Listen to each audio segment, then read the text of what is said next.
we have to think about some of the choices that we're going to make.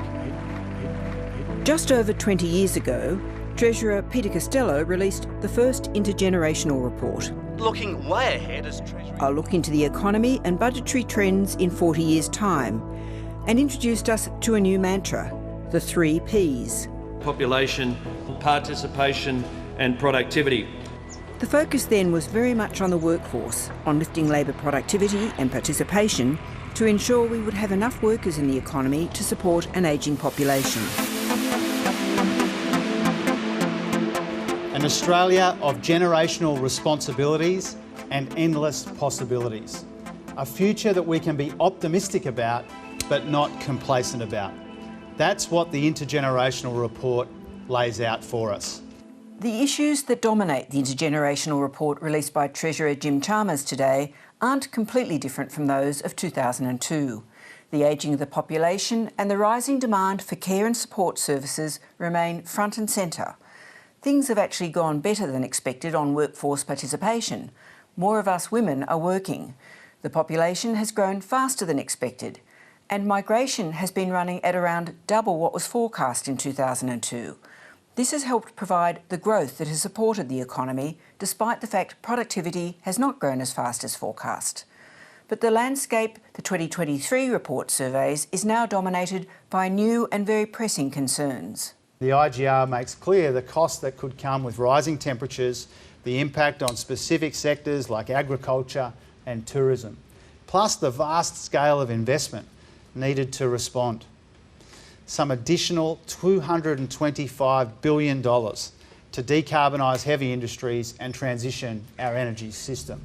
For example, the direct impact of higher temperatures on labour productivity alone could reduce economic output over the next 40 years by as much as $423 billion in today's dollars.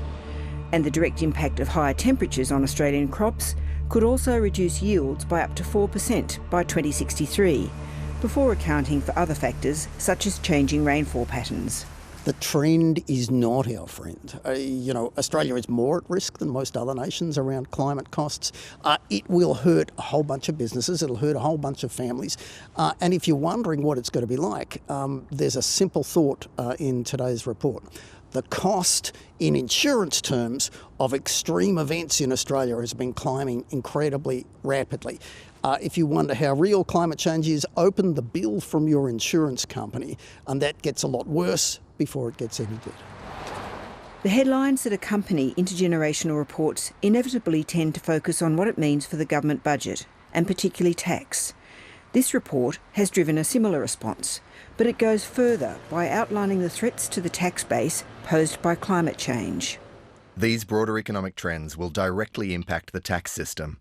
Global demand for bulk commodities, and therefore reliance on them as a source of company tax revenue, is also expected to fall. Governments will need to make choices about the structure of the tax system to adapt. We will collect less fuel excise as more people take up electric vehicles. I hope at some future point a Treasurer can stand here and say that we're no longer collecting any tax on smokes. We will have to tax differently. That's a challenge for the feds, it's a challenge for the states. But it's so much more than tax. If you want a prosperous Australia in the future, a better tax system is nice, but there are so many other things we need to do. We do very dumb things around infrastructure, a tax and transfer system that begs people to stay in homes in their suburbs. We don't charge, by the hour in electricity. We don't congestion charge our cars in the big CBDs. The Treasurer has already made clear he has no intention of pursuing radical tax reform, like changes to the GST, anytime soon. But the latest intergenerational report makes clear something is going to have to happen to the way governments fund themselves in the next couple of decades. This year's report is an attempt to change the parameters of the debate. Yes, at some stage we may need to reform our tax system. Spending pressures are always there. But the Treasurer wants us to broaden our thinking about what is driving those budget changes. I think our approach to productivity in this country has been unnecessarily narrowed, and it has become almost exclusively a conversation about industrial relations and sometimes tax. And obviously industrial relations policy, tax policy, very important levers that governments have to pull, but so is energy policy. so is policy about human capital. And I believe that the productivity challenge has changed sufficiently that our approach to productivity needs to change with it.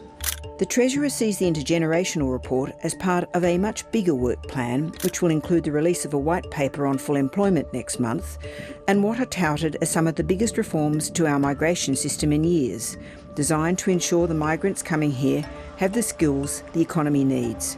In some ways, economics is as simple as having the right person in the right place at the right time.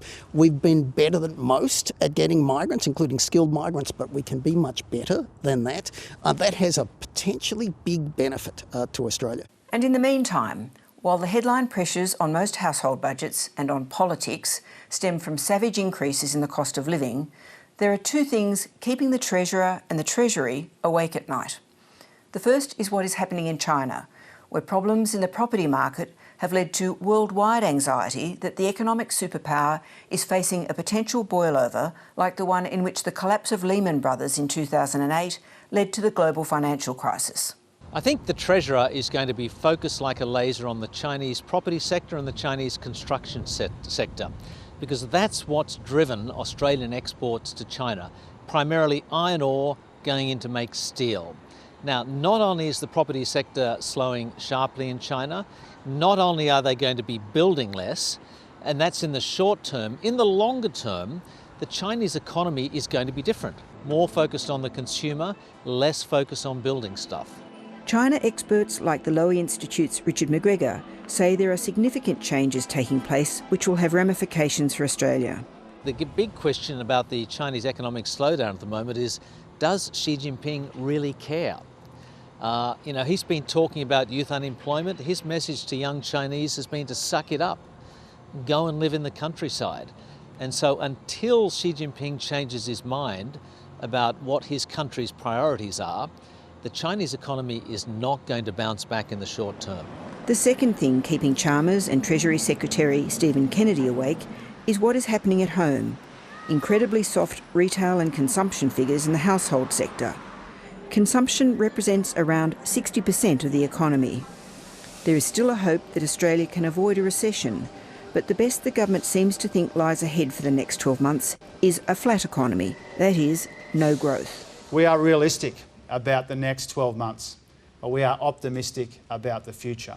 Because amidst all of the threats to living standards and opportunities for growth laid bare in the IGR, amidst the challenge and the change in front of us, we are acting and not just thinking.